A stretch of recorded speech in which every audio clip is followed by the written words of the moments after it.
Magandang araw sa lahat mga kalinga.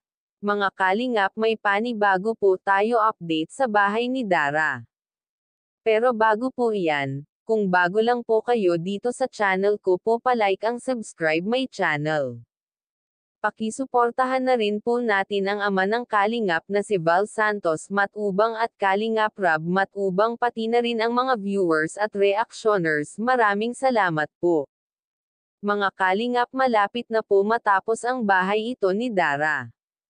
Kuya Rab, nagulat dahil sobrang laki pala ito dahil nalagyan na ito ng bubong. Maliit lang kasi tingnan ito nung hindi pa ito nakabitin ng bubong. Maging si Dara din ay nagulat din sa laki. Pinasyalan din ito si Dara ng isang Kalingap partners dahil napapanood niya daw ito si Dara sa vlog at maging ang kanyang kalagayan bilang isang anak at magulang sa kanyang bunsong kapatid na si Bea. Tanging kagustuhan ng lahat ay ang kaligtasan nilang dalawang kapatid dahil pareho ito silang babae at higit sa lahat ay bundok dito. Kaya sabi ito ng Kalingap Carpenters ay ang wala man silang kasamang magulang ngunit ang ginawa nilang bahay para sa kanila ay yun ang nagbibigay ng protection sa kanilang magkapatid. Maging si Bea din ay excited na rin sa kanilang magiging bahay. Tinanong din ito ni Kuya Rab si Dara kung meron bang nakatapos ng pag-aaral sa kanilang magkakapatid ngunit sabi ito ni Dara ay walang nakatapos sa kanila.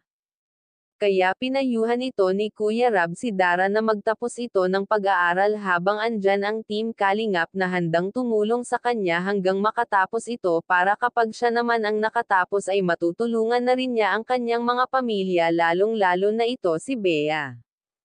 Kaya sobrang nagpapasalamat ito si Dara sa lahat ng mga sponsor, viewers at maging sa mga Team Kalingap dahil sila ang dahilan kung bakit nabago ang buhay nila at napatayuan sila ng bagong bahay.